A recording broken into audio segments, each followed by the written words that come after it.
Alright.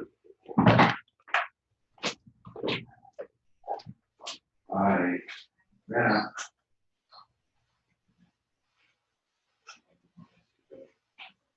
Okay, Bob.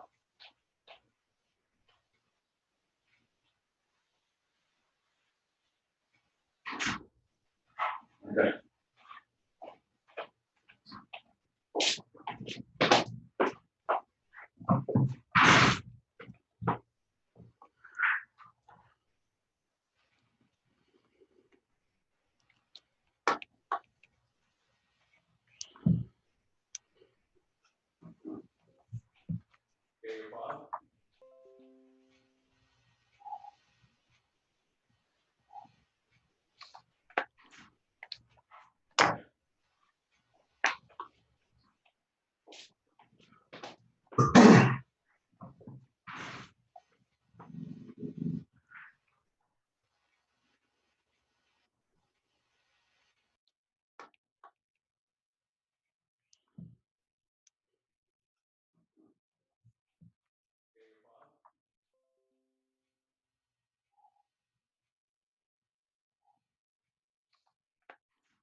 Okay, so we're about to start the webinar, and I welcome everybody on board.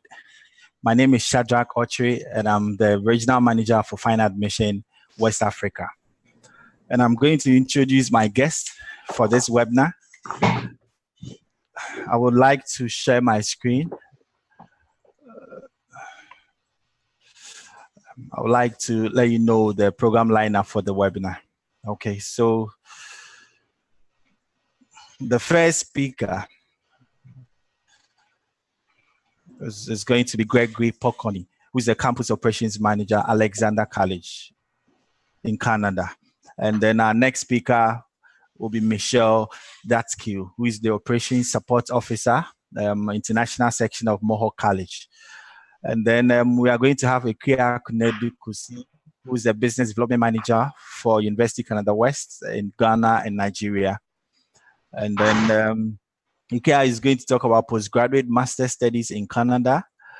And Michelle will be dealing with college certification. You know about the advanced diploma postgraduate certificates in Canada, and you need to now know what it will help you achieve in life when you get these kind of certificates. And then Gregory will be talking about opportunities in Canada. He's going to tackle Canada as a study destination and what you stand to achieve when you study in Canada. When we are closing the presentation, we are going to have Evat, who is Fine Admissions IT Manager, to take us through Fine Admission and how you can get admission through the Fine Admission portal. And then myself will take you through the Canada visa application process. I'll give you a highlight on how you can apply some of the requirements you will need before you put in an application. And then we would now go for questions from the audience, and then we end the webinar. So I officially welcome all of you to this section. and I hope it's going to be very educative. Okay, so we've already taken some time off, and so we are just starting. I'm going to start with Gregory, who is the campus operations manager for Alexander College, to talk about opportunities in studying in Canada. And so, Gregory, I'm giving you the floor. You can take over. Okay. Thank you very much. Can everybody hear me okay? Yep. Okay. Yeah, so thank you. I'm going to give just a brief presentation about reasons to study in Canada and the opportunities here. Not specifically about Alexander College, but just in general for the college and the opportunities why you should maybe consider Canada as a study destination. So I don't know, but I think I have about 10 or 15 minutes, and because it's about 8:15 here in the morning, I do have to go to the office. I'm doing this from home, so I will probably leave the webinar a little bit early after my presentation. So, but anyway, thank you for giving me the opportunity. It's an honor to present here. And I just give you a brief about Alexander College and my role there. I'm the campus operations manager, but I'm covering the marketing and recruiting in Africa for the college. And so Alexander College is located in Vancouver, BC, and we're what we call a pathway college or a transfer college. So in British Columbia, it's a post-secondary institution, but in British Columbia, there's a BC transfer system. So students can do an associate degree, or they can consider doing a university transfer program where they do 1 or 2 years at Alexander College, and then they can transfer into the 4-year universities like University of British Columbia, UBC, Simon Fraser University, University of Victoria, and so on like that. So, in general, I will just give some information about opportunities in Canada and as a study destination for some of you that are watching on live. And I think my fellow speakers who will talk after me will attest to some of these reasons. And we're all, there's very good quality education across Canada at the universities and colleges. So, but anyway, first of all, I think one of the big advantages of studying in Canada is that the education. So it's a very, quality education across Canada at the college level, university level, of course, and then even onward to masters and PhDs and so on like that. So across Canada. So you can be sure that you're getting a quality education in Canada. So, the degrees and certificates, diplomas that you get in Canada are widely recognized and, equal to that of in the US, UK, Australia, and, many of those countries will accept credits from Canadian institutions as well. So, that you're going to get a quality education. And, there's quite a few of the top ranked universities in the world are located in Canada. Just to mention a few, you got University of Toronto and University of British Columbia, McGill University, of course, University of Alberta, and really good colleges that have their own programs and as well as feed into those top ranked universities as well.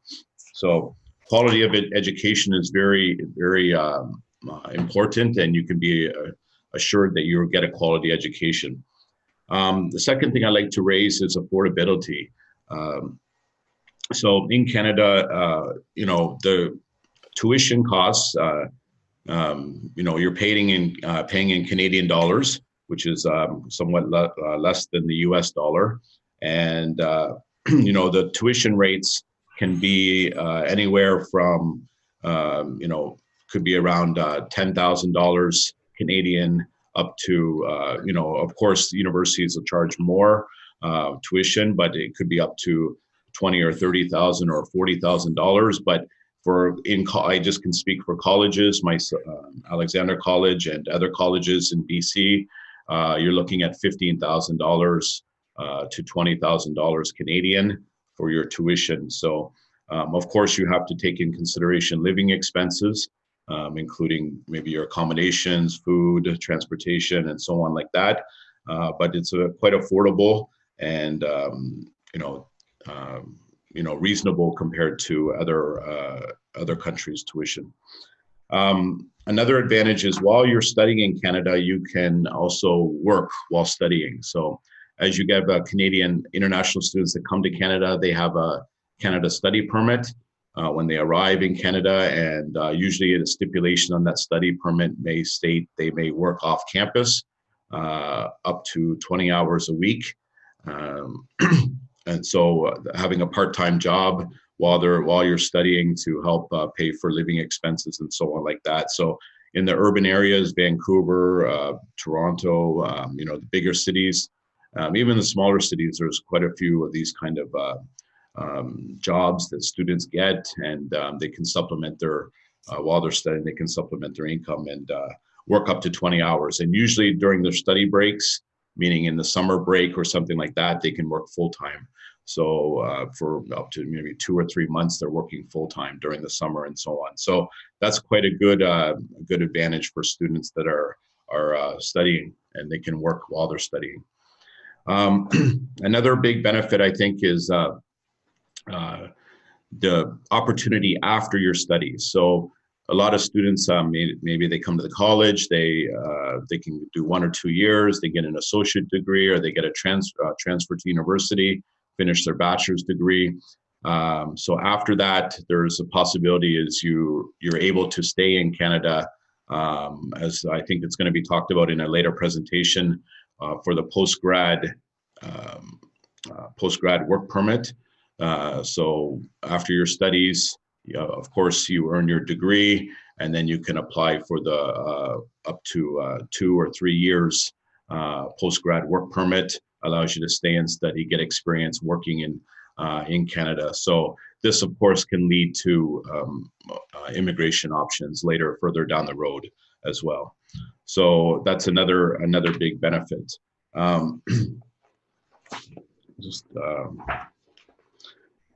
Yeah, and I think it'll be talked about in other presentations, but in all the colleges, universities across Canada, I mean, there's recently in the last, I guess, probably 5 years, especially, there's a huge influx of international students. So, you're not going to be alone, and a lot of the colleges, universities offer a lot of support to the international students.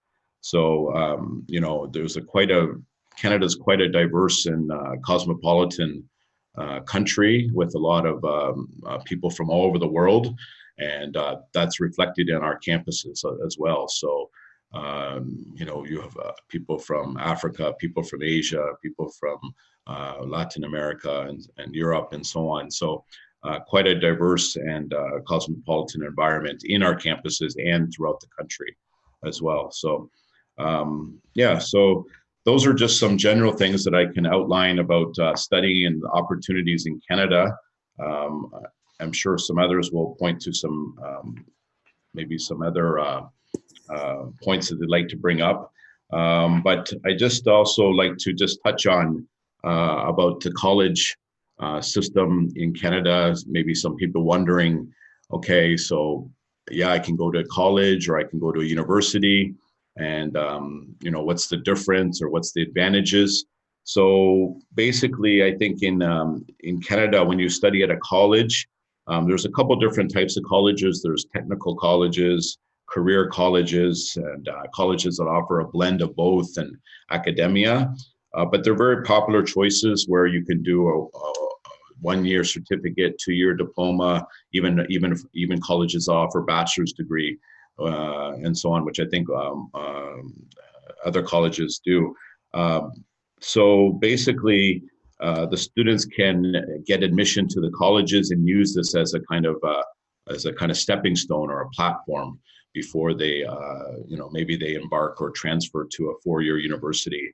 So, and it's not like they're just doing a course. It's not just foundation. They're actually getting credit. The credits that they're doing at the college are fully transferable to the university. So that's the system in BC that I can attest to. but basically it's a 1+3 or 2+2. So you can do like 1 year transfer and finish 3 years, or do 2 years transfer and finish 2 years. So you're getting that 4-year degree. And it's kind of, as I said, a stepping stone or a pathway to that bachelor's degree. So I think I've rambled on a little bit. I don't know if we open this to questions, or if you want me to keep talking more, any kind of way you want to do this.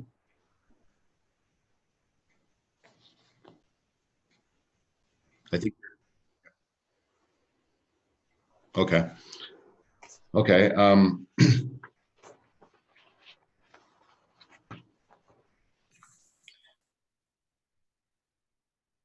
Okay, I see.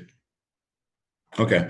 Okay. So basically, I just expounding upon what I talked about in BC for this BC transfer system. So Alexander College, the students, private or public colleges in BC, all the courses, it's quite a robust transfer system. So all the courses have been fully evaluated, and those colleges, public, private, that are accredited, all the courses have been evaluated, and there's the BC transfer system.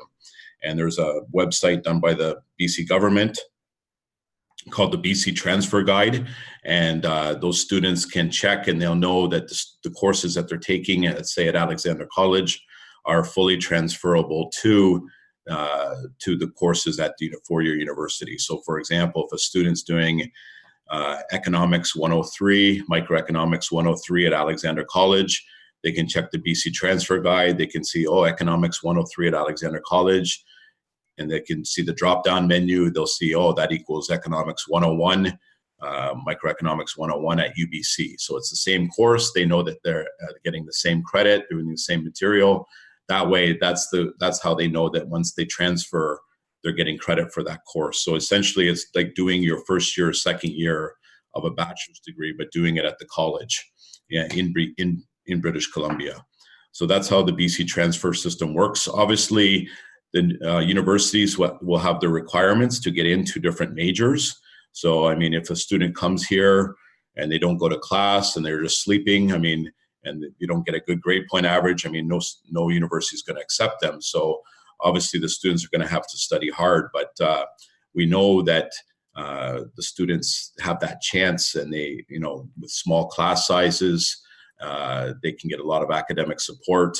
They get that certain GPA or requirements, and then they can make the transfer. So that's the kind of the system in British Columbia, and for the BC transfer system for students that are doing university transfer. And as I said, it's a good stepping stone. It's a good pathway for college students, for international students to get into the university. We also at Alexander College have the associate degree, which is a 2-year degree. And that's where we're actually getting a degree at Alexander College. And as I mentioned before previously, about one of the advantages of studying at Alexander or in Canada is about the postgrad work permit. So after you get that associate degree, you're fully eligible to apply for the 3-year postgrad work permit. I'm actually working with many people at the college that have graduated and now got the 3-year postgrad and now are working and on their way to later on to immigration or permanent residency status. So as I mentioned about the advantages, affordable tuition. So it's Alexander College tuition is $16,500 a year Canadian. I think that equals about 12,000 or so US dollars. So that will cover for 1 year tuition. Of course, there's additional fees that have to be paid for accommodations and living expenses, but that's how the fee structure works. So I think I'll stop there and pass it over to the next speaker or questions, however you want to do this.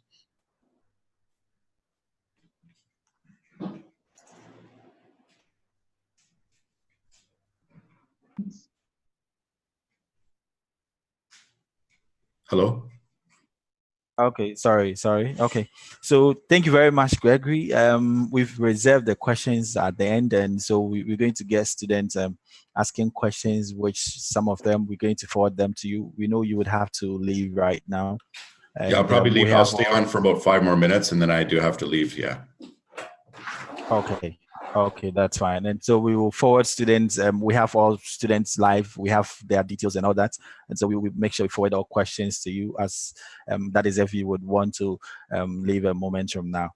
And Okay. so, yes, we will reserve the questions. But I think students had some points down, the cosmopolitan nature of Canada, the postgrad work permits, the affordable tuition as compared to US, UK, Australia, other countries. And then, I mean, you have the same level of education as compared to the US, UK. And so I think Canada is really a great destination for studies. Okay. Thank you very much, Gregory, once again. And so Yeah, we you're would welcome. move on. We would move on to our next presenter, which is Michelle. Michelle is the Operations Support Officer, the International Office of Mohawk College.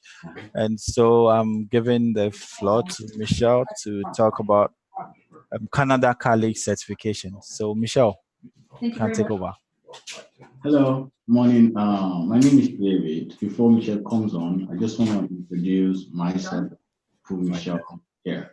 I'm the market specialist in charge of Africa and the Caribbean market here at Mohawk College. Mohawk College is located in Hamilton, Ontario.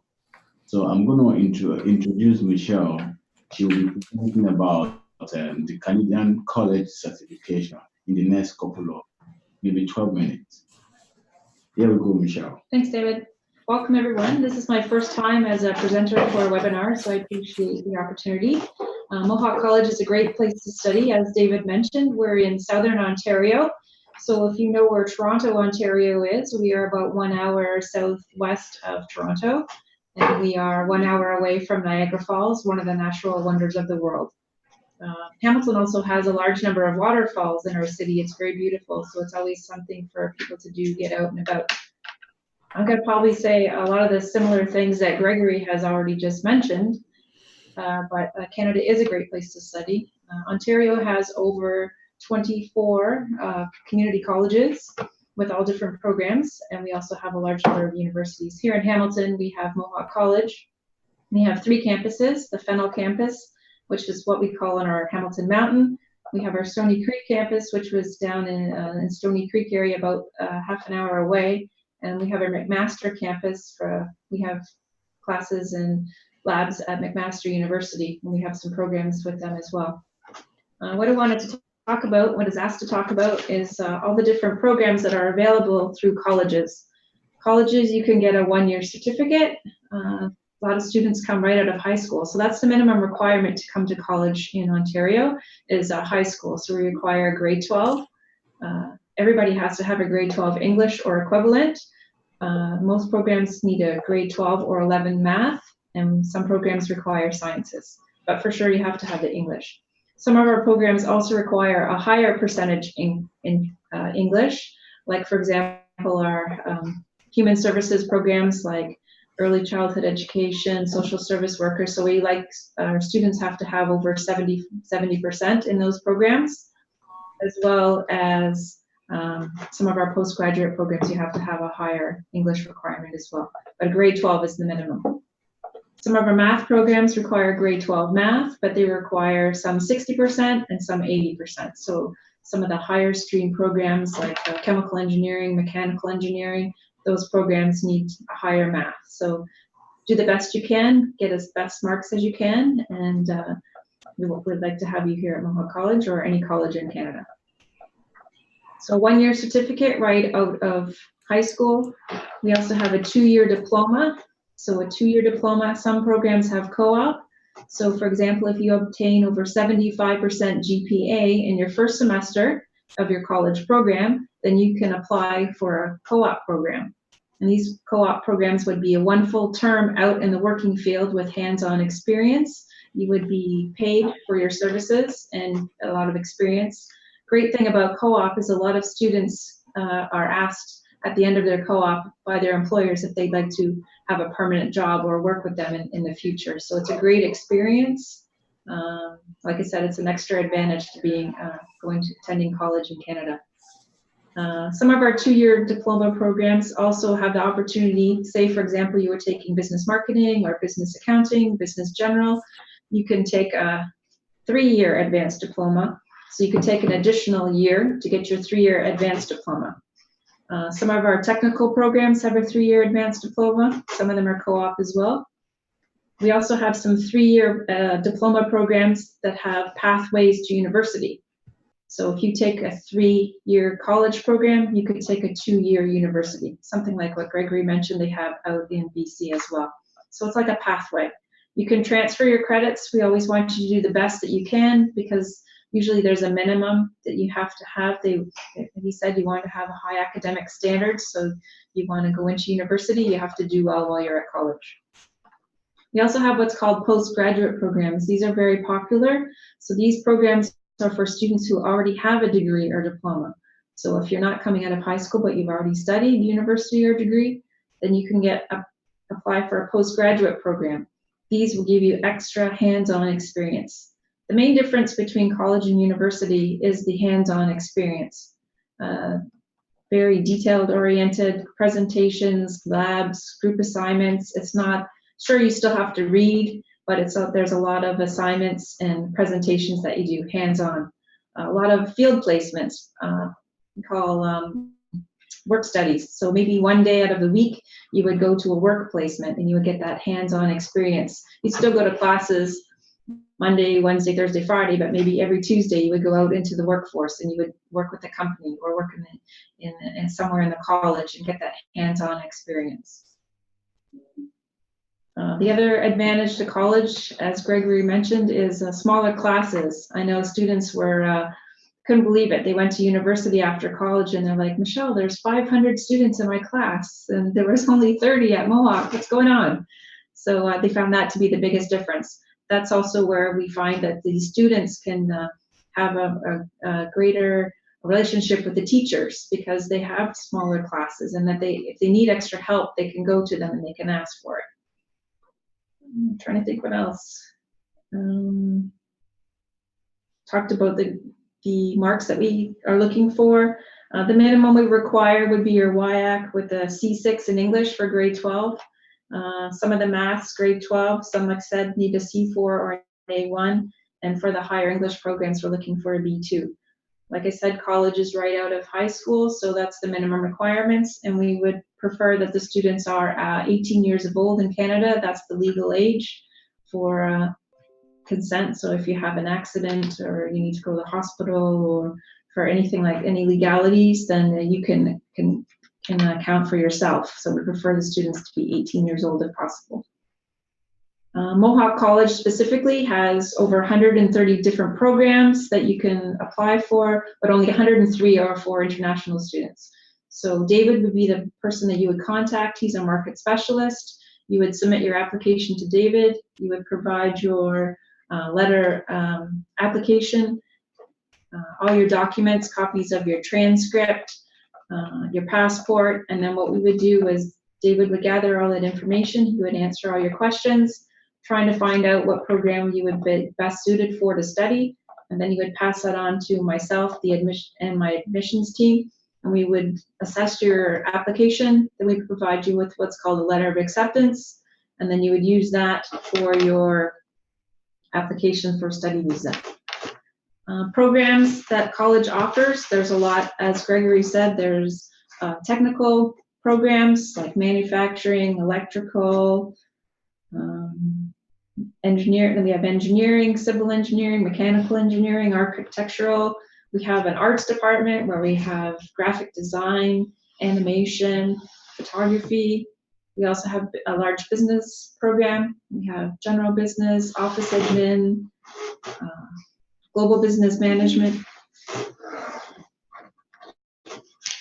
postgraduate programs in the human services and the business departments. We have a big computer systems program where we have a lot of different computer programs for software development, network development, lots of programs available. So there's a lot of diverse in Canada, but there's also a large number of courses that you can select.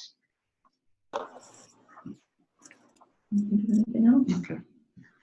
Okay. Just to add to what Michelle has just said about courses certification, most African students does not really understand the system here in Canada. Because they were being brought up through the British colonial, the British system, so they just believe in high school, university, and go for masters. So most of the time, this does not work in Canada. So you can actually finish your university and come straight to a college. So these are the part of the reason why we speak about postgraduates. Postgraduate it's a program for students who already completed their first degree or bachelor's degree back home. They come for postgraduate. In this postgraduate, we have some 1 year, with some we have 2-year postgraduates. So if you take a 2-year postgraduate, you can actually have 2 to 3 year postgraduate work permit, which is an additional advantage for students who are looking for a way to have permanent residence in Canada. Students from high school, like Michelle mentioned now, 18 years and above, can take an advanced diploma. Most students from Africa believe, oh, from high school, I should go straight to university. It works good, but sometimes it's always good for them to come to a college straight from high school if they are above 18 years of age. So they go straight to college, they take 2 years advanced diploma. There is advanced diploma, there is a diploma, and there is also certificate programs. Those certificate programs are mainly meant for people that already have their bachelor's degree back from their home country. But the advanced diploma and the diploma courses are meant for people with high school. Sometimes they ask people with OND. So people with OND can actually go straight into advanced diploma or diploma. Also, people with HND can go straight for a graduate certificate. So some student with third class cannot go for a graduate certificate because it's not qualified. So third class student can only study advanced diploma or diploma. Okay, so like Michelle mentioned, we have 103 courses available to international students. So that can be found on our website if you, by any chance, are interested in coming to study here at Mohawk or any college in Ontario, but more college is located in Ontario. So all other information can be found on our website. Okay, and then the other thing I just wanted to add is college is great atmosphere for, it's very community oriented. And the other good thing is here at Mohawk College, we encourage the international students to get involved and be volunteers. Volunteers is great because it gets you to help with your English, helps you get to meet people from the college, other students, both international and domestic, and it also gets you out into the community. And 9 times out of 10, when you go for a job interview after you finish your studies, if you have volunteering on your resume, 9 times out of 10, the employer is gonna look at you and possibly you're gonna get the job because you have volunteer experience as opposed to someone that doesn't. So it's very good idea once you're here to volunteer. It's a great experience. It helps give you a better balance in life. It gives you extra. As Greg mentioned, you also have a work permit. While you're studying, you can do a part-time study. There's lots of opportunities on the campus as well for student jobs. We have student jobs that 15 to 20 hours, so you can work during your daily schedule so it doesn't interfere with your evenings or weekends in your study. So if you have break times during your classes, then you could come work in an office in the international department or somewhere else in the college to get some extra experience. Hopefully David and I have given you lots of information on the programs that are available from Ontario colleges. You can use that, your education goes straight into the workforce, or like David said, you can use it as a pathway and then continue on to university. But it is a great experience and we try to provide as many services as possible. And we've had a lot of excellent student satisfaction. We have a large alumni, and a lot of them talk about how great their experience here was in Canada and their programs that they studied here at Mohawk College. We look forward to any questions further, but is there anything else that we can add for you?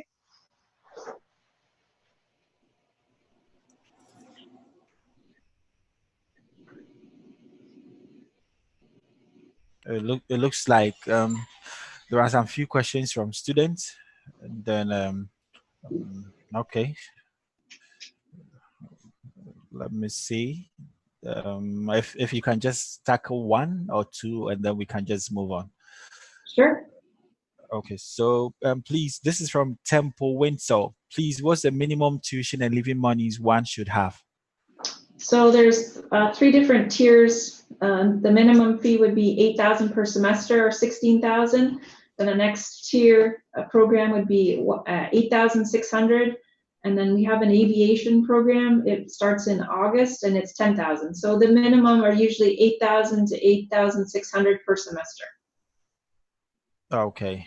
I just wanted to add too that our tuition includes their health insurance, their ancillary fees, that kind of thing. So it's for their tuition plus their health insurance, which is mandatory. That's something that we have to make sure international students have while they're here. Okay. All right. And this is from Nana, and he's asking, please, does all universities in Canada require English proficiency test for international students? So no, because you have your WIAC grade 12 English, that would be the minimum requirement. We require 50% pass in a grade 12 English. Okay, for English in WIAC, right? Yes. Correct. Now, some universities, they're different. They would require an IELTS. Yes. Okay, or a TOEFL. Yeah. All right, that's fine. All right, I think we will hold on to the questions for now, and then we move on to our next presenter. Thank you. We reserve the questions to the end. So Ekia Kunedikusi is the business development manager for University Canada West. He's in charge of the Ghana and the Nigeria market. Okay, so Ekia, please take us through postgraduate studies in Canada.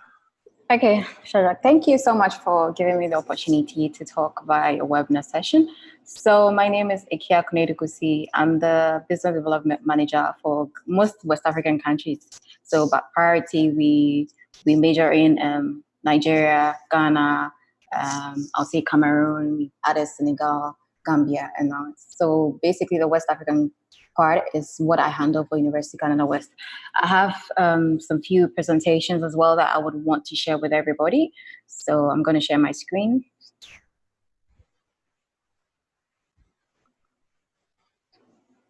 Okay. So I represent University Canada West, which is based in Vancouver, downtown. Our prime motive mostly is to concentrate on business-oriented courses. When I say business-oriented courses, we're talking about business courses like MBA Foundation, MBA itself. So we do have bachelors, but I'm not going to delve into that since I'm going to talk about postgraduate education in Canada. Okay, so with postgraduate studies in Canada, here are some key facts that I would want to talk about. There are over 90 universities in Canada. I'm sure there are more than that until now. All universities have their accreditations, memberships, and designations as well. There are diverse programs and different admission documents. For University of Canada, for instance, our prime motive is we focus on business-oriented courses rather than other universities that have arts or engineering or other courses as well. We do know that West Africans are always in dire need of support or funding and help otherwise. So our major concentration is on awards, scholarship, and grants that we give to West Africans as well. We do have students, graduates, working opportunities as well in Canada. We do have a vast alumni network, and I will also delve into some graduates' employment rates and facts that we have so far for Canada. Okay, so with regards to programs and application process, like I said, there are a lot of variety of courses that other universities might have. For University of Canada West, we are solely concentrated on just business-oriented courses.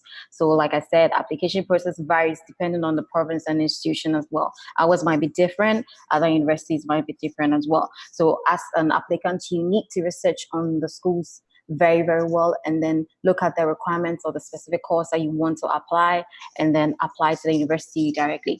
With other universities, you have to apply directly, but with University of Canada West, for instance, there are business development executives, that's me, that deal with the whole of West Africa. So all applications from West Africa comes through me for me to assess if it's good enough for us to process the application or not. Okay, so we do have requirements, especially admission requirement for different universities. I'm going to dwell on what we require for University of Canada West. When you are submitting, as an international student, you're submitting an application to University of Canada West. These are the major requirements that we need. We do need the application form as well as the scholarship form. Other universities might not require it, but we need you to fill both the application form plus the scholarship form as well, just to help you. Other people that think they're from good homes that don't want scholarship just submit the application form, which is fine by us. Most West African countries that are English dominated, we have Ghana, we have Nigeria, you don't need any proof of English proficiency. If you're coming from French dominated countries like Cameroon, Senegal, Togo, you do need to provide us with the proof of English proficiency. That's an IELTS. But for people with English dominance, like Ghana, like I said, and Nigeria, you do not need it. We all need all your academic transcripts. So for West Africans, we need your WASI. We still need your bachelor's degree and transcripts. Other people will ask, why am I providing my WASI? Because as an institution, we need to see your progress report so far. And we need to see that you have your WASI done. We are not really going to concentrate so much on the WASI. That one is just to help you exempt you from writing the English language if you're dominated in an English-speaking country. And then we need to see your progress as well from bachelor's degree and your transcripts. We need to see your CV or your resume. Letter of intent need to be sent as well, and personal statement. We do get these questions about letter of intent is the same as personal statement. It's quite different. With personal statement, we are looking at you wanting to do a scholarship, so you're writing to the university as to why we should award you that scholarship. With letter of intent, you're just basically telling us why you want to study there, not per se with concentration on your scholarship. Then we do need a copy of your passport, and we do need recommendation letters as well. It can be one academic and one work-based, or it can both be academic. We do have people that don't have any work experience, which is fine. So we need just your academic recommendation letters. With the visa part, Shadrach is going to delve more into that as well. What I know for now, that I'm not going to delve much into it since Shadrach is going to do it. The most important thing that you need to provide is to show that you could cover your living expenses. The amount currently set at this rate that I know of as of today for Ghana or most of West African countries that I work with is 10,000 Canadian dollars for each of your state. In places like Quebec, you have to prove you have 11,000 Canadian dollars in your bank account. Okay, so these are just simple visa steps that I'm going to talk to you about. Like I said, Shadrach is going to delve more into it.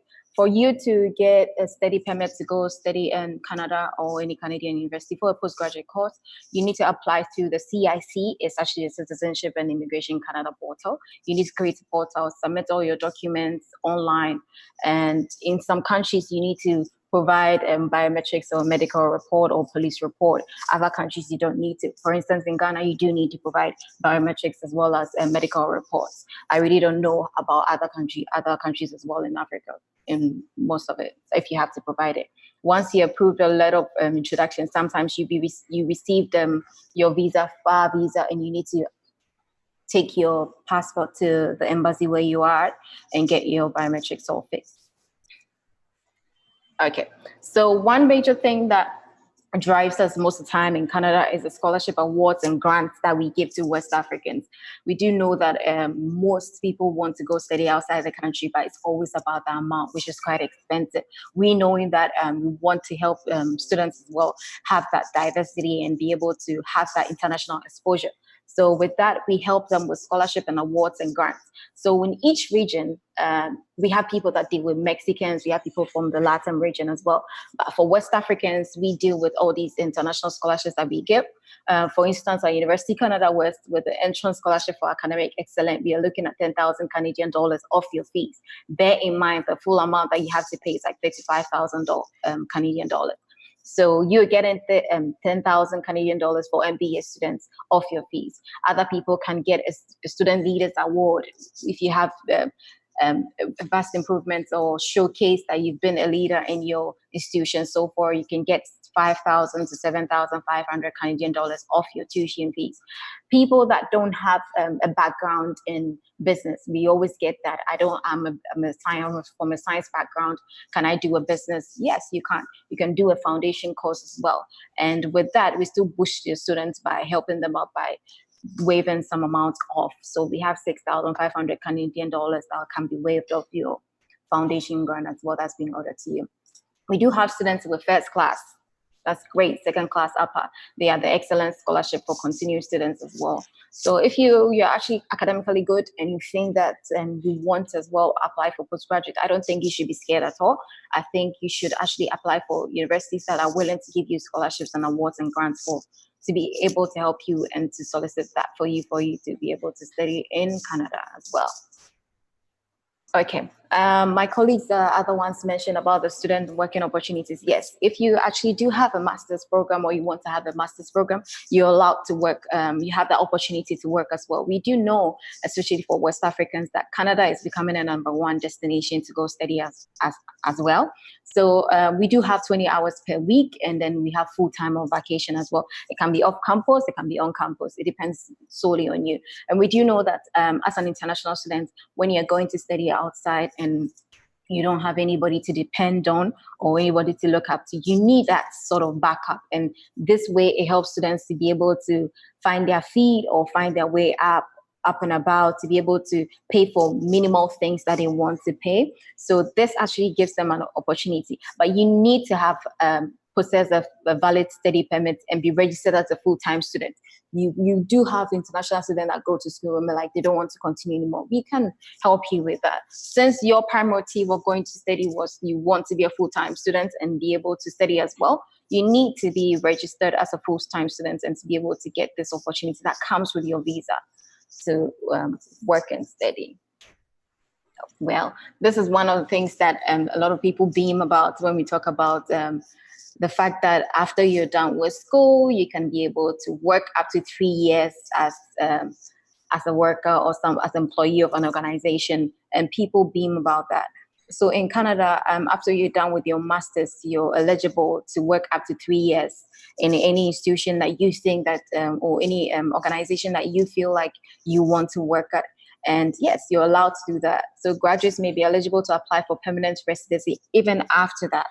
So that's the opportunity. So it's a lifetime opportunity to actually be in Canada. It's not just a one-stop whereby you're going to study, unlike other countries like UK, that you have to come back and then put that energy or the reservation that you had in academically to bring back to your home country, whereby you have to come back. But with this one, you would end up being in Canada, and at the end of the day, you can even be able to be eligible to have a permanent residency as well, which is actually, I think, personally, is an amazing platform, is an amazing idea for international students that are coming in and they want to change their destiny or have a revert to what lies ahead of them. Okay, so I'm just going to give you a brief of alumni that we have for University Canada West that have, after they are done with school, they decided to stay over and actually do something good for themselves or have a family and settle in Canada. Most of the time, I like to talk about the Africans as well, because I deal with more of African students and international students. We do have our own Michael Amanfi right here that is now the Chief Technology Officer at Empower ID in Toronto. We do have Jad Debai, who's the Project Managing Marketer and Advertising in Canada. I'm just going to talk about the brief as well. We do have Tammy, who's the Customer Relations Manager. We do have people working in banks at our institutions and so forth and so on.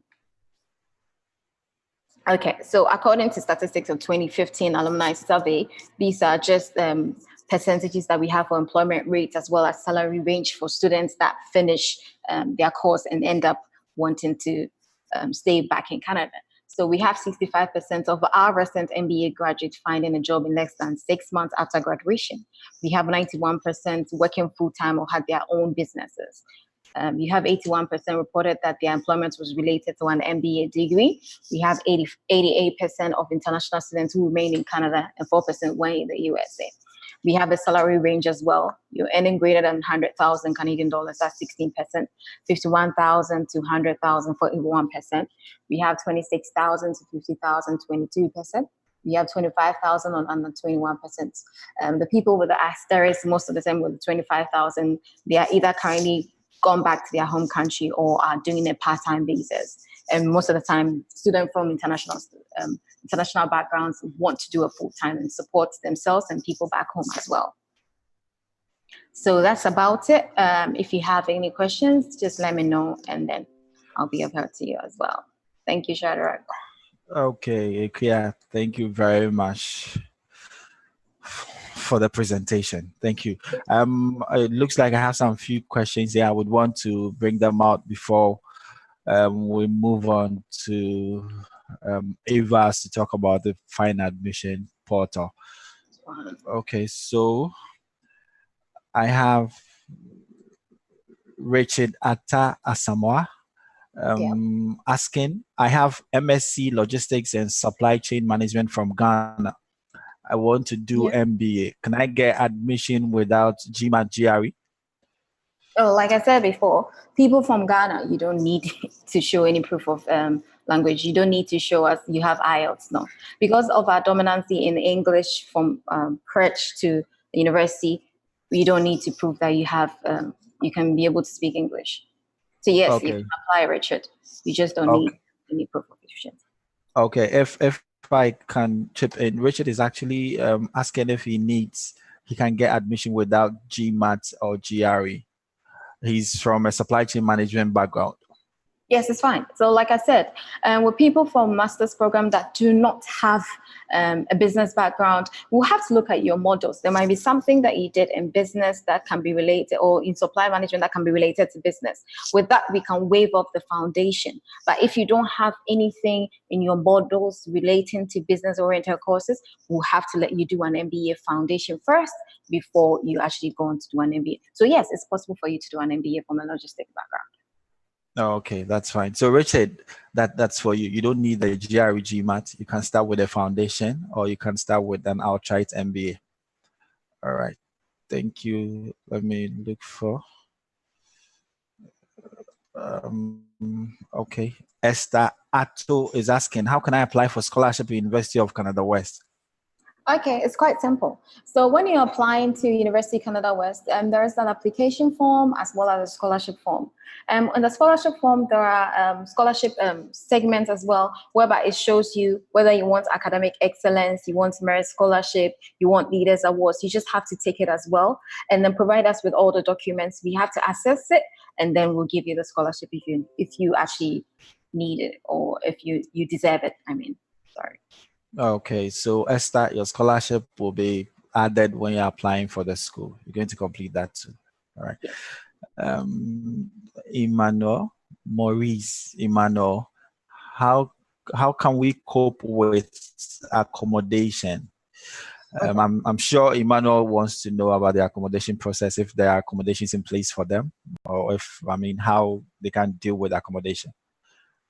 Okay, so with them, let me give a specification to University of Canada West. We are based in downtown Vancouver, that's in Canada. So with regards to accommodation, there are links as well on our website. If you want to rent a room with somebody, share with somebody as well with accommodation, you want to have your own stay, there are so many options you can choose from. We just have to send you a link, then you do the search yourself, and then you think that this one is good for you or it falls within your budget, then you can go for it. So there are shared accommodations.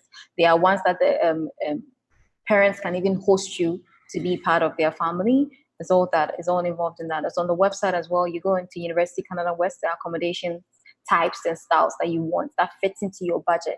Be careful about fitting into your budget, because you're coming from an international background. You need to find something that fits into your budget and you think you can afford. If you have other students that are applying with you that want to share a room with you, you go with that as well.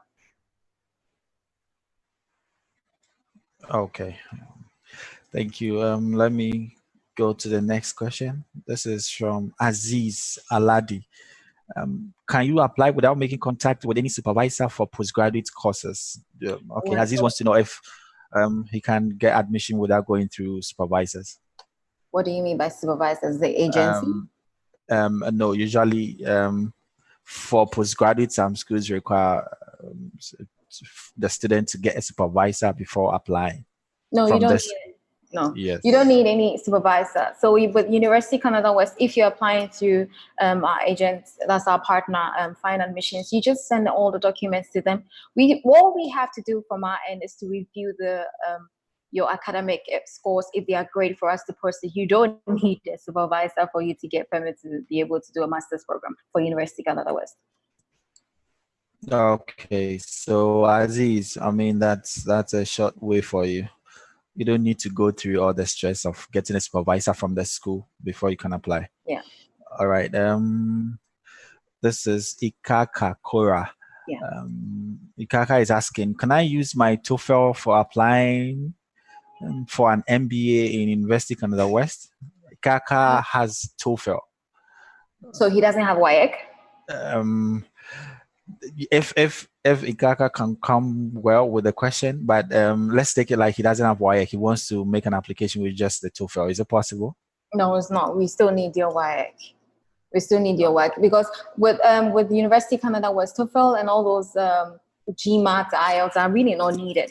So the ones that are important, because more like the GMAT and the TOEFL is an option, but the WASI is actually needed. So it's like you're giving us the options when we don't need it.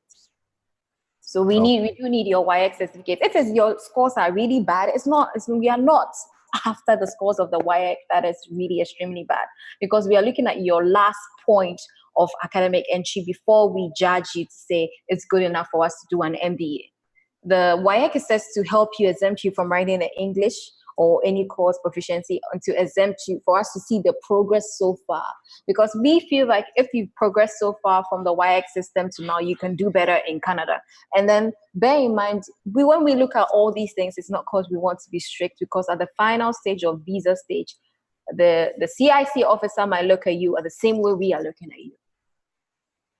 So if the person struggled from WIAC time to the bachelor's degree, they feel like if they go to Canada, they will struggle. So we are not just trying to get you the admission, we are trying to let you go through the final stage of getting the visa as well. So we align ourselves with the requirements that CIC looks for. If left for us, we can get in applications or admission offer letters for everybody. But then the day, what happens if you don't get the visa? We get affected as well. Okay. That's fine. Okay, there's Nancy here. Yeah. Nancy Oche is saying, hello, please, can I transfer from my current university to University Canada West? I'm Yes. my first level in my institution. Yes, you can. What we need is still your WASI. We still need your transcript as well, and a letter from your university saying that they're okay with you transferring. It takes quite a while because we need to calculate your credits and know where you're placed for us to place you in the University of Canada West. But yes, you can do that. We do transfer of credits as well. Okay, Nancy. So that's a good one. You can transfer credits. You just need your transcript. Yeah. Okay. Emmanuel Morris is asking, you said earlier that those with high school certificates should go through advanced diploma first. Okay, I think this question is for Michelle. Hello, Michelle. Hi there. Okay, Michelle, this question goes to you. You said earlier that those with high school certificates should go through advanced diploma first. How much is the tuition, and must you go to college or university immediately? So college is the next step after high school in Canada. So that's the next step. So you can, after high school, you can go to college or you can go to university. We suggest lots of times that to come to college first and you get a diploma or advanced diploma and use that as a pathway to continue on to university. But you can do either one, whatever you prefer. but to go to college is like a pathway to university. Some people need that extra time maybe to get some extra skills, some extra study, so that when they go to university that they are better prepared and have better tools that they can, and then they go on and get their degree. Make sense? Okay. All right. Yeah, makes sense. All right. So you have that option of sticking with the college or a university. Correct. Okay. All right. So Emmanuel is still asking how much the tuition is. Around $16,000 per year for for 1 year. Okay. That's for your tuition, and then your accommodations again on top of that. And you can do that individually, share with the room, or as the other presenters have said, you can have a homestay where you stay with a family and you just have a room, but you share your meals and everything with the family, so you have like a family experience. Okay, that's fine then. There's also a lot of the colleges and universities have what's called a residence on campus, and then you would apply to the residence for your stay there. Typically, it's a shared room as well. Okay, so there's college options that there's accommodation options that. All right, thank you. Okay, Maurice is asking, is the scholarship applicable to only postgraduate students? I think this goes to Ikea. Okay, so I had to deal with just postgraduate, but then we do have a bachelor's degree as well that you can be eligible for that scholarship as well. So it goes as far as $20,000 Canadian dollars of your tuition fees. Yes. Okay. All right.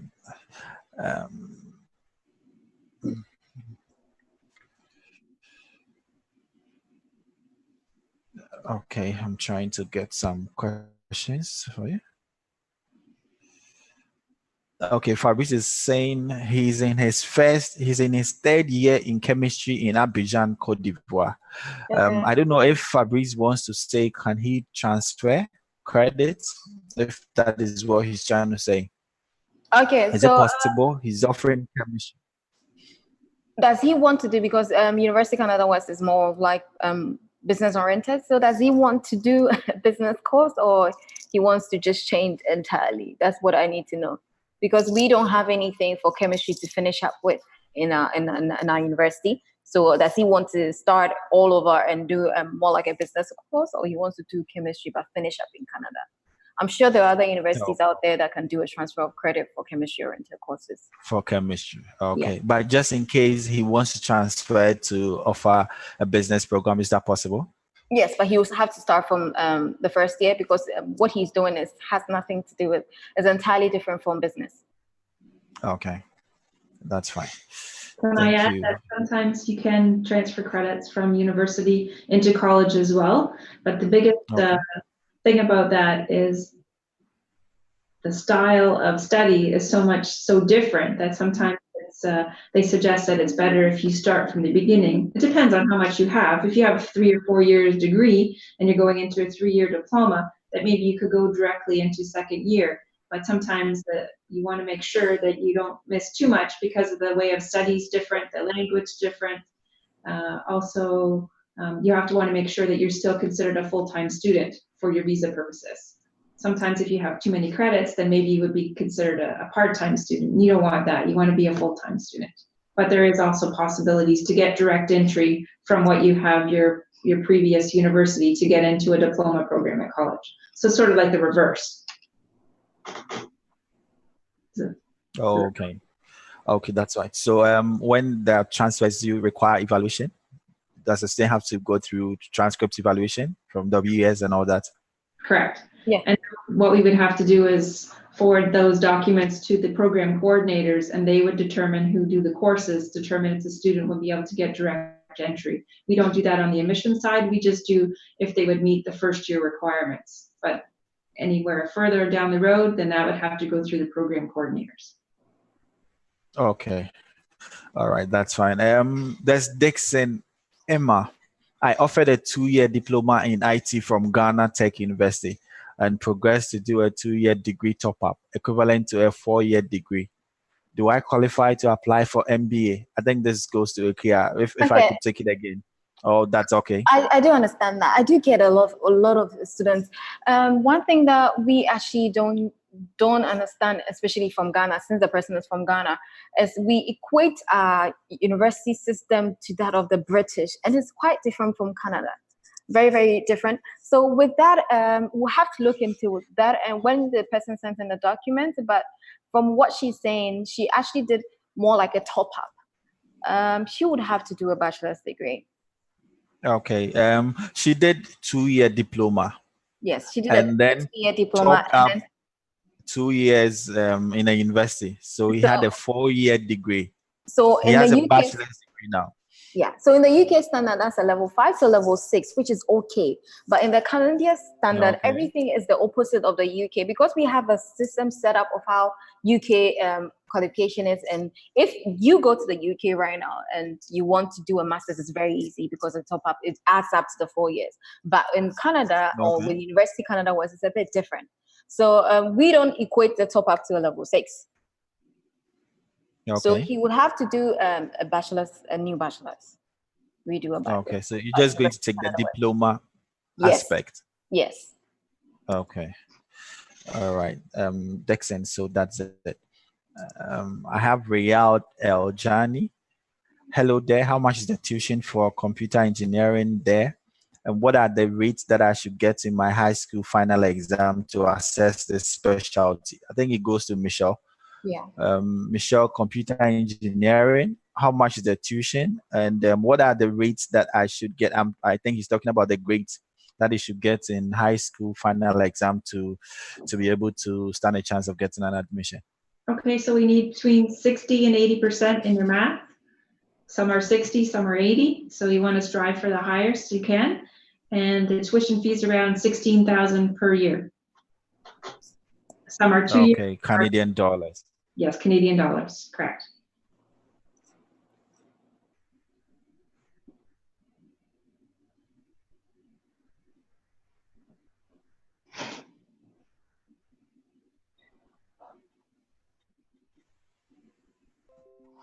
Okay.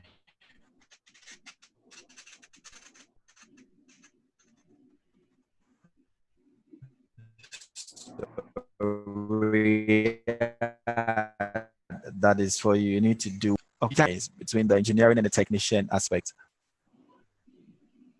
That goes to Michelle. I'm sorry, there was some technical difficulty. Yeah, it was breaking. Yes. You're breaking up. I couldn't hear. Sorry. Okay, I was asking about the difference between computer engineering and then you have computer engineering technician. You have a technician course, right? I just want to know about the technician aspect of the course that Mohawk offers. So the difference between technician and technology is usually a one year. So one's a 2-year program diploma and the other is an advanced diploma 3-year program. So that's usually the difference. Okay, so the technician are always a year program. Okay. So one would be and the other will be a 3-year program. Okay, that's fine. Aderemi Sean is asking, can I apply for masters with my HND certificate? What is the duration, and will master's program be given study permits by IRCC? So this should go to Akia. With HND, no, you can apply from an HND to do a master's directly. Maybe a Mohawk, they might accept that. I don't know if you have to do an advanced diploma for them to be able to do the pathway for you. But at University Canada West, no, you can't move from an HND to come and do a master's. It's just like what I explained about the other students with the level 6 and the level 7 that we equate, but in a University Canada West, no, it's not accepted. Okay, so HND is diploma, and so it wouldn't qualify. All right, yes. That's fine. Michelle, can you also take that same question? Can the student apply for masters? Let me, in your case, postgraduate diploma or certificate. Is it possible with an HND certificate? But I don't know what an HND certificate is. It's it's a higher national diploma. We have polytechnics that give that kind of certificates in Ghana and other countries. Yeah. As long as it's a minimum 2-year program, then they would be eligible to apply for a postgraduate at Mohawk. No, okay, that's fine. It's actually a 3-year program, 3-year diploma. Will be eligible. Okay, that's fine. So, Jeremy, you can apply for a postgraduate certificate at Mohawk College with HND. Okay.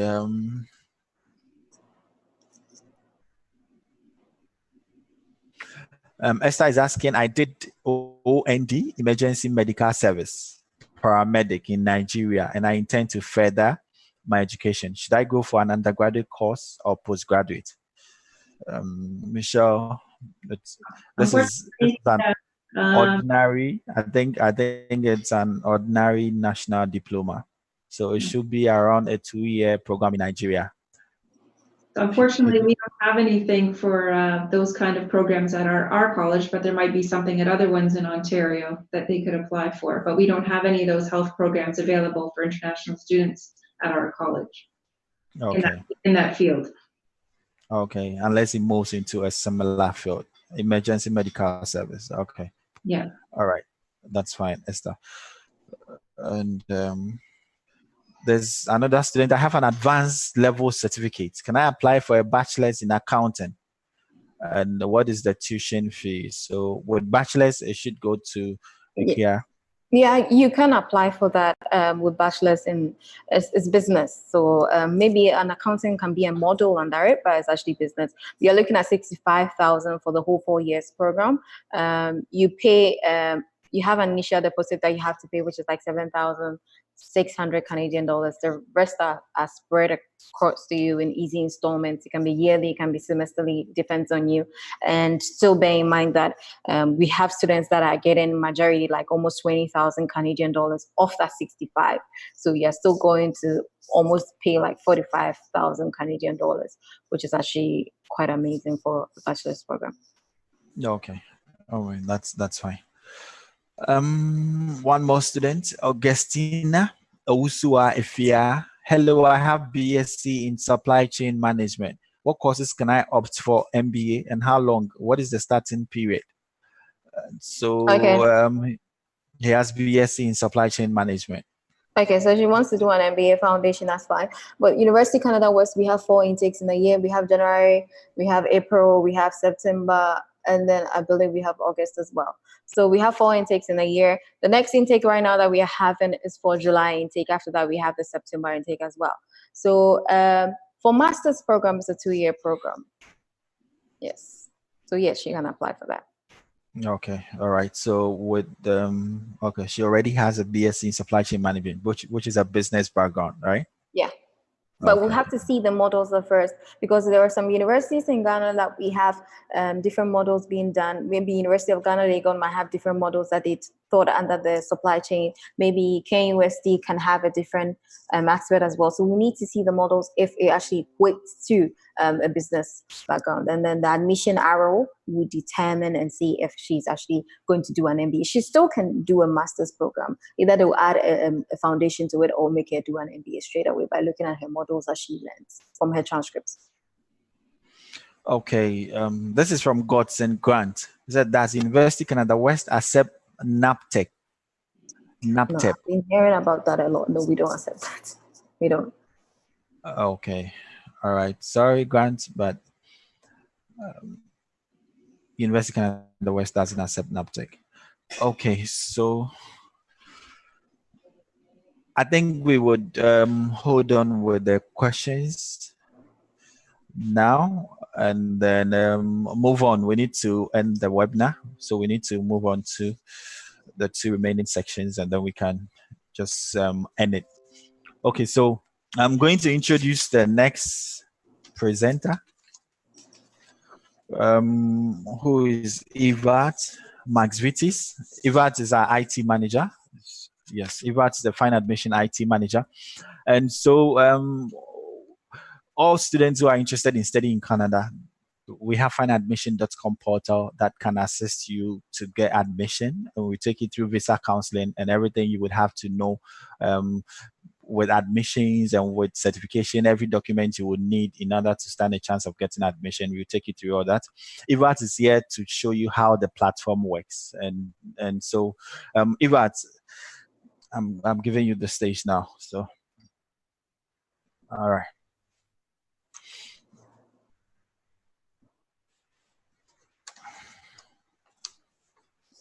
You can, however, keep your questions coming. We're going to answer all of them when Ivat's section and my section, which will be the visa process. When we end that section, we'll try and answer all your questions before we leave you.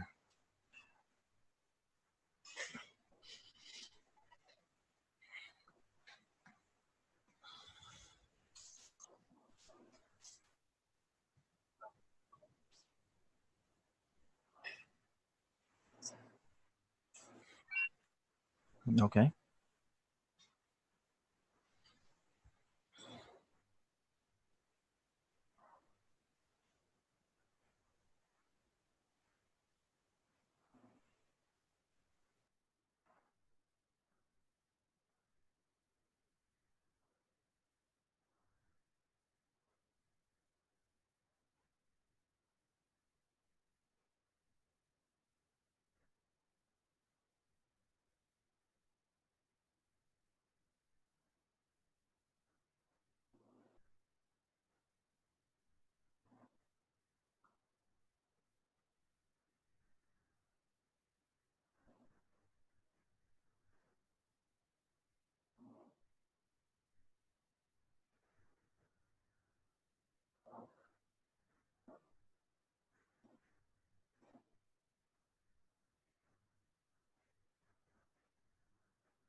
I'm here. Yes, I can.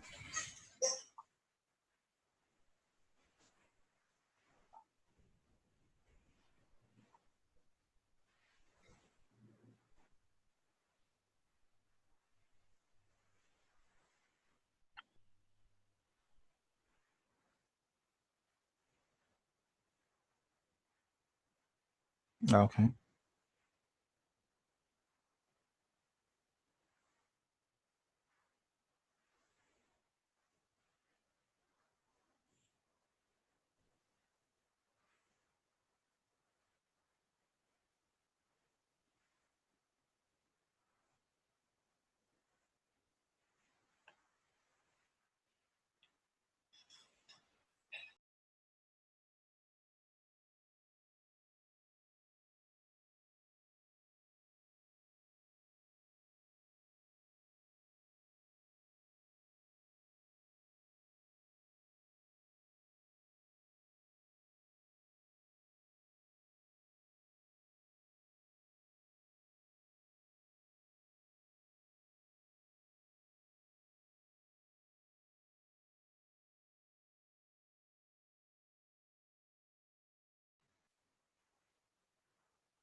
Hi, Eve. Looks like students are not hearing you.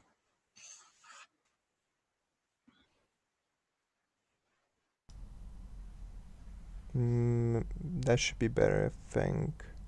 Yeah, you should be able to hear me now. All right. Okay. Well, You can go ahead. yeah. So, I'll repeat myself. Confusing, first time, apologies.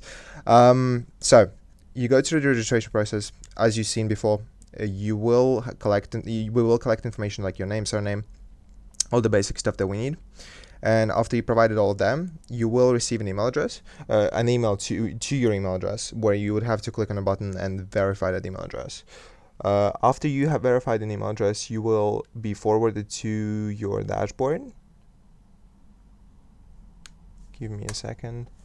I'll just log in. And then it will be forwarded straight to your login page, and you'll be able to you should be automatically logged into the dashboard.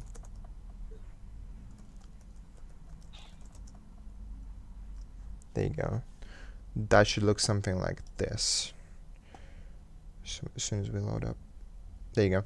This is just the first introduction page. You can read a little bit more information about what the platform is like, what to do, what are the next steps, and after this, you'll get access to the information feed, where institutions tend to post information about their institution and other news and updates about what's happening with the institution, what's new to come, and so on and so forth.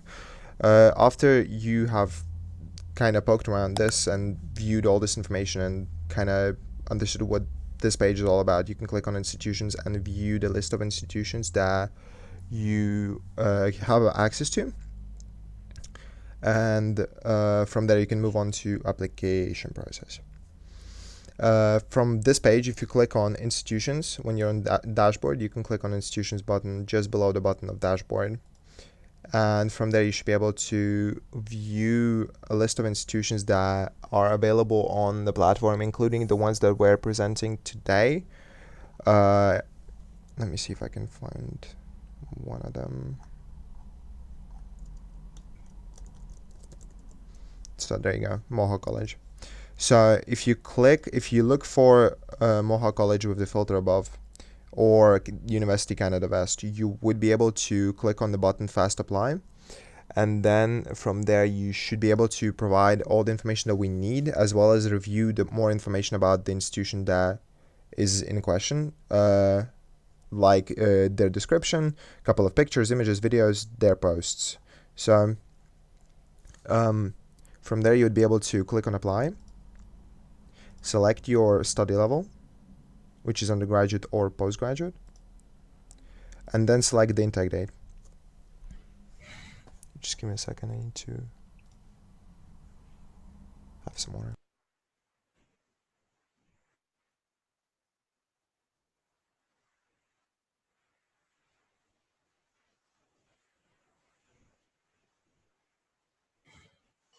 Control. So after you have selected the date you're aiming to study at, which is May, September, and January for Mohawk College specifically, and you have selected your study level, you will be prompted to select a course with a bunch of faculties. You'd be prompted to select a course, and from there you'd be able to provide more information as required. If you have not set up your profile on Funimation before, prior to this setup, you will be required to provide us with information like funding source, course of study, which you have already provided, and then secondary education, other information like your postgraduate certificate. If you're applying for postgraduate, you would need your undergraduate certificates like transcripts. If you're applying for undergrad, you would definitely need a passport and transcript from your high school. So let me quickly grab an account that's already got all of this completed, so I don't have to do this. Give me just a second.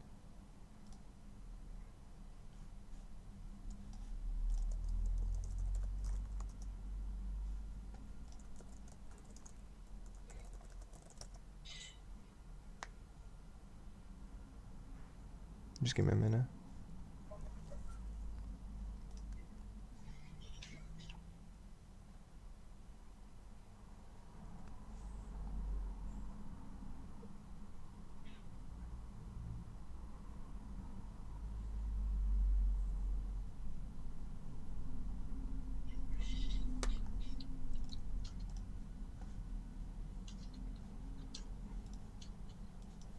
There it is. So after you have completed your account should look something like this.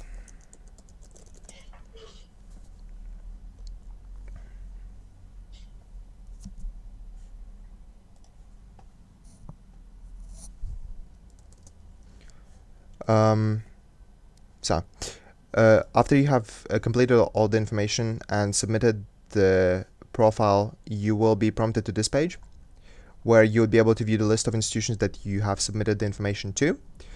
And from there, you'd be the application has been forwarded to us, and then we have to review it and pass it on to the institution for approval. Before we can do that, we will forward you an application form if it's present, and an application fee that you would need to pay. And that's about it. As soon as that has been completed, we verify the application form once again, and then we send it off to an institution if everything, all the criteria has been met by yourself. After that has been done, you will be notified, and when you get an offer letter, you'll be forwarded an offer letter, and you'll be able to proceed to to a visa counseling and a process of submission of your visa and so on and so forth. So it's fairly simple and straightforward. Do you have anything to add in regards to the visa process, Shadrach? Okay, so thank you very much, Ivax. So, in summary, Ivax is letting us know that there's the Find Admission portal to assist you with your application. We have hundreds of schools on the portal, including University of Canada West and Mohawk College. And any of the schools on our portal, if you would need any advice on admission, I mean, we are the right people to talk to. When we end this section, I'm going to show you our contact details, our office numbers, and all that. And so some of you who still have questions that you would want to ask, you can send us emails, you can give us calls, and then we will get back to you with your answers. Okay. So thank you very much, Ivat. Nothing much. All right. So I'll just finish up. We have just 10 more minutes to go. We don't want to take so much of your time. And so I will just finish up, take you through visa process for Canada study. Okay, so can you stop your screen? Yes. Sorry, just give me a second. There you go.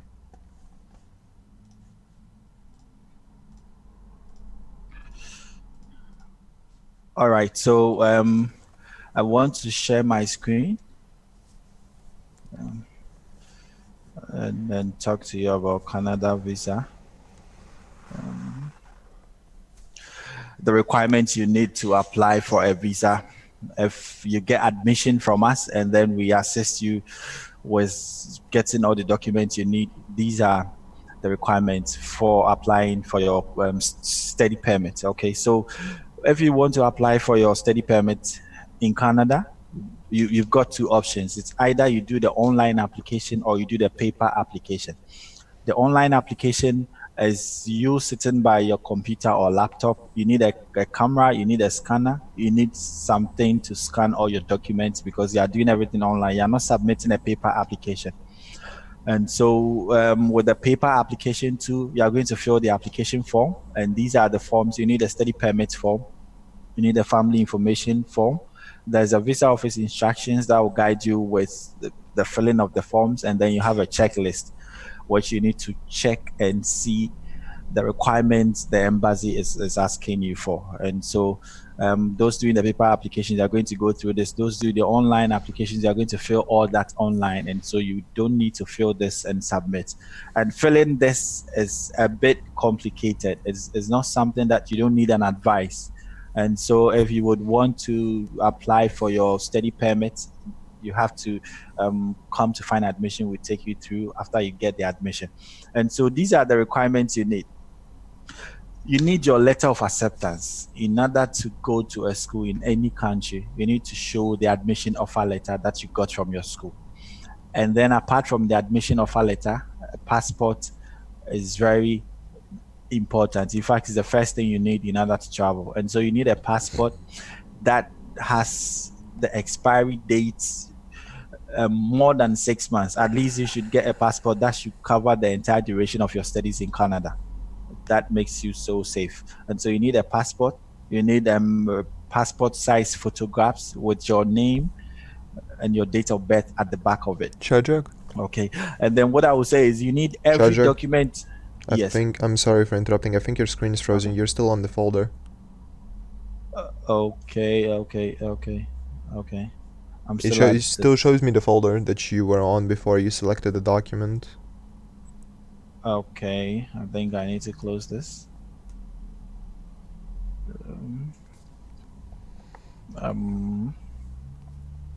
Try to start it again. Okay, so let me start again. All right. All right, is that okay?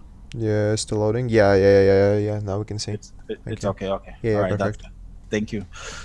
All right. So you need a recent passport size photographs. Usually with some embassies, when you go there, they can take you photographs there. And so if you don't want to have one, which wouldn't be advisable, you should go with one. And if just in case it's not needed, I mean, you had a backup.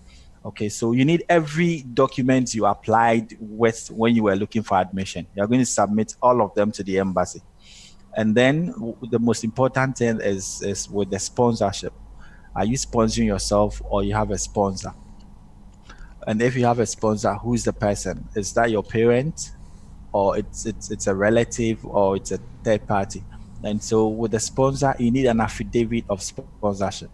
Okay, and we're going to help you get an affidavit from a court of law or from a commissioner of oaths. And this affidavit, it's a legal document that is binding you and your sponsor. It could be your dad, it could be a relative. It's binding you, stating that the person is going to take care of your entire, the cost of your entire education. And so you need that. And then what is the next thing is your financial letter. Okay, apart from the affidavit should state how much money the person is willing to sponsor you with.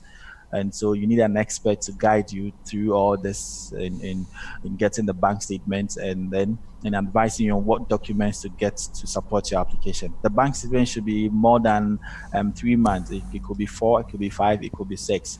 You don't just need a bank statement. Sometimes you need a bank draft. You need some other properties to show that the person is capable of taking care of you. And then Canada Embassy expects you to write a letter of explanation. You need to explain to the consular why you want to go study there. And so you need somebody to guide you in writing that letter. You need a police clearance report, okay, which is an original copy. So you would have to get one from the criminal investigation department. And then, like I said, you need every document you used in applying for your admission. You need your originals and you need photocopies of them. And you are going to submit all the photocopies. Your birth certificate is very necessary, especially if your dad or your mother is sponsoring you. The birth certificate is going to show your dad's name or your mom's name. And so you need that proof to show that this is my parent. And that the birth certificate is the only way you can show the person sponsoring you is a parent. Now let's look at the living expenses. If you want to study in Canada, apart from your tuition fee, you're going to need accommodation, you need insurance, you need other stuffs when you get to the country. You'll be buying textbooks, you'll be eating and taking transportation and all that. So the embassy has come up with a figure which will just round all your living expenses for a month. And so when you want to study in Canada, the embassy is asking you to have this amount showing for your living expenses. Let me show you. Okay, so you have 833 Canadian dollars every month for all provinces except Quebec. And so if you are looking to study in Ontario, if you are looking to study in Vancouver, all of these provinces, what you need is 833 Canadian dollars every month.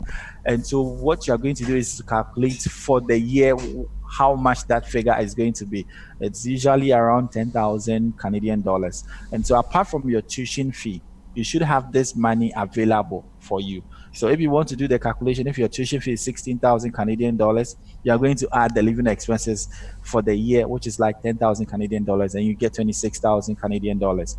And so your sponsor's bank statement should show something not less than the 24 or 26 we got. It shouldn't show something less than, it should show more, especially if the sponsor isn't your mother or father and the person has a family.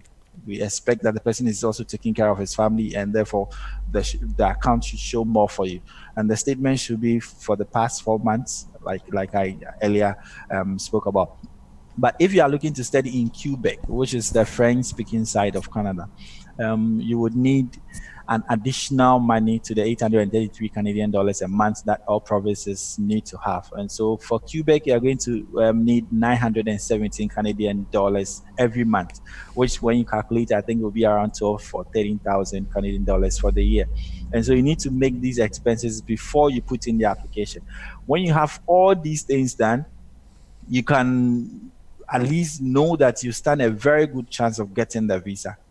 It is better you know all the requirements of the embassy before you put in an application. And that is why Find Admission is here to guide you through all these requirements and put you in a good position to get visa for your studies. You would need a medical report, especially Ghana, Nigeria. You would need that. And so what the embassy actually does is the medical report won't really be something that you would have to add to your application. Although some students can go ahead and get a report and add it to the application when they are submitting it. But then the embassy will rather request for a medical report if your application would be accepted usually, because before you even get to the stage for the medical report, it will mean that they've seen some good things in your application, and therefore they will tell you to go take the medical report to support your application. If it goes well, you get the visa. If it doesn't go well, they advise. You advise yourself or whatever it is. And so there's the medical report section there. Leave of absence permits from work. This is just one thing. I mean, if you're applying for a visa, we look at your situation. What I can say is all these requirements you are looking at isn't exhaustive. It's not something that this is the only thing you need. No, there are so many other things you need, and it is based on your particular situation. And so when you come for visa counseling, we look, it's just like you going to see your doctor and then you telling your doctor what is wrong with you before your doctor can prescribe a medicine. Doctor cannot just tell you that you have headache and therefore you should go take paracetamol. Okay, so what we do is you come here, we look at your situation. Are you working or not? No, I'm working. I'm not working. Okay, if you are working, we will need this document from your boss. We will need this from your office. If you are not working, this is what you have to do. And so I would say that these requirements are not exhaustive. And so you don't take it that this is the only things I need in order to get my visa. But you have to go for a visa counseling with Find Admission officers, and then we analyze your situation and give you a recommendation and let you know the list of documents you will need in order to get a successful visa application. Okay, so I think I'm through. These are some of the medical. Canada actually has particular. When it gets to that stage, we will show you where to go for your medicals and how to submit them and all that. I think I'm done for now, and so if anybody has any questions, we would open now for the question section. We just have 5 minutes to go. We might not be able to answer questions because we've kept our guests on for long. It's very early in the morning for some of our guests, and they need to go to work. And so if there are any questions, we will just try to answer some one or two questions, some few questions, and then we can end the webinar. But before we do that, I would like to share our contact. Let me share. Let me share our contact. Okay.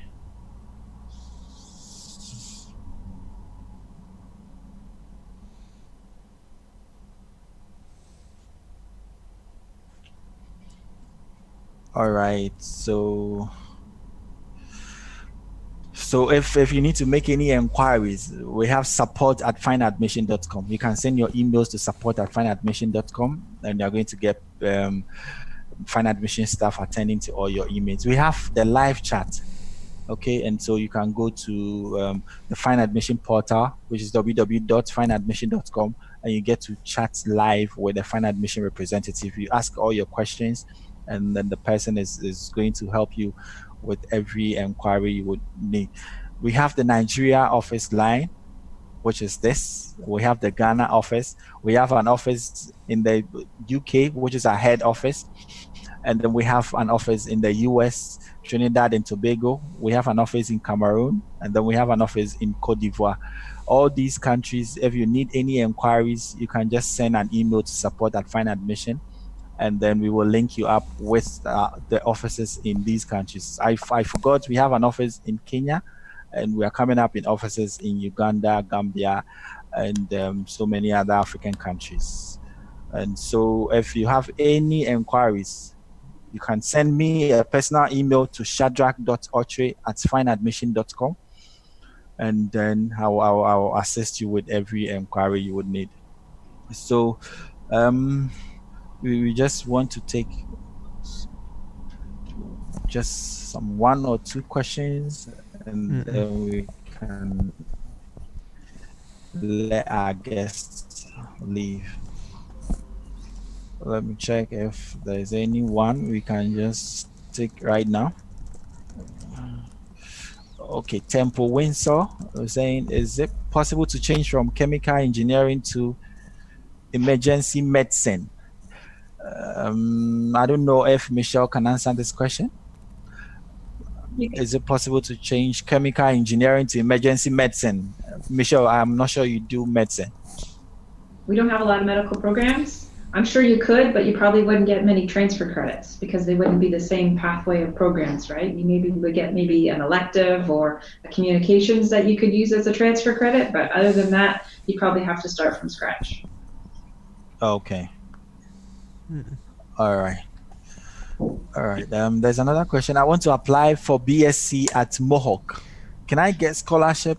And I guess it's better to apply to a college. Our WAEC results are based on grades like A1. What is the minimum grade? So we don't have we don't have a science. Sorry.